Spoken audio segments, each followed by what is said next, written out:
Hi అండి, welcome to Jaya's one kitchen Telugu. ఇవాల్టి special recipe పాకం సున్నుండలు. సున్నుండలు అంటేనే ఎక్కువగా నెయ్యి యూజ్ చేస్తూ ఉంటారు. కానీ ఈరోజు మనం చేసే ఈ పాకం సున్నుండల్లో నెయ్యి తక్కువగా యూజ్ చేసి హెల్దీ అండ్ టేస్టీగా ఎలా తయారు చేయాలో ఈ వీడియోలో చూద్దాం. ముందుగా ఈ పాకం సున్నుండల కోసం ఒక 1/2 kg మినప్పప్పు తీసుకొని దోరగా లో ఫ్లేమ్లో పెట్టుకొని ఒక 20 minutes వేయించుకోవాలి. తర్వాత దీన్ని ఈ విధంగా పొడిలాగా ప్రిపేర్ చేసుకోవాలి. ఈ సున్నుండలు బెల్లంతో తయారు చేస్తున్నాం కాబట్టి 1 కప్పు మినపపిండికి ఈ విధంగా దంచుకున్న బెల్లం ఒక 1/4 కప్పు తీసుకోవాలి. అలాగే నెయ్యి ఒక 2 to 3 tablespoon వరకు పడుతుంది. ఇప్పుడు తయారు చేసే విధానం చూద్దాం.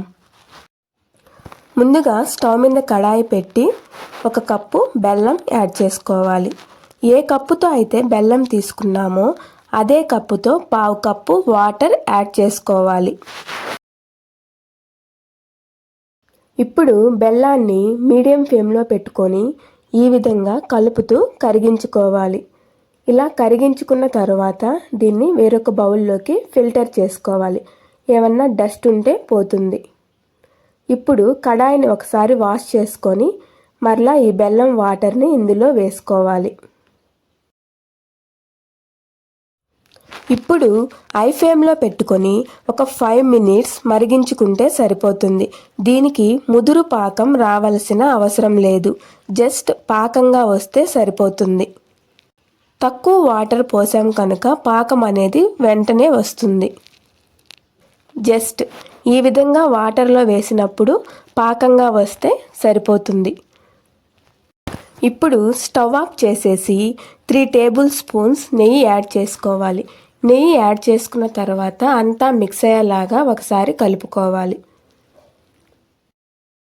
తరువాత పిండిని కొద్దిగా వేసుకుంటూ ఉండలు లేకుండా ఈ విధంగా కలుపుకోవాలి. పిండిని ఈ విధంగా మిక్స్ చేసుకున్న తర్వాత చేతికి నెయ్యి అప్లై చేసుకొని కొద్దిగా పిండి తీసుకుంటూ ఈ విధంగా సున్నుండలని ప్రిపేర్ చేసుకోవాలి. మరీ లేత పాకం ముదురు పాకం కాకుండా మీడియంగా పట్టుకుంటే పిండి ఆరిపోయిన తర్వాత కూడా ఉండలు అనేవి మనకి పర్ఫెక్ట్గా వస్తాయి. అదే ముదురు పాకం పడితే ఉండలు అనేవి పర్ఫెక్ట్గా రావు, పిండి గట్టిపడిపోతుంది.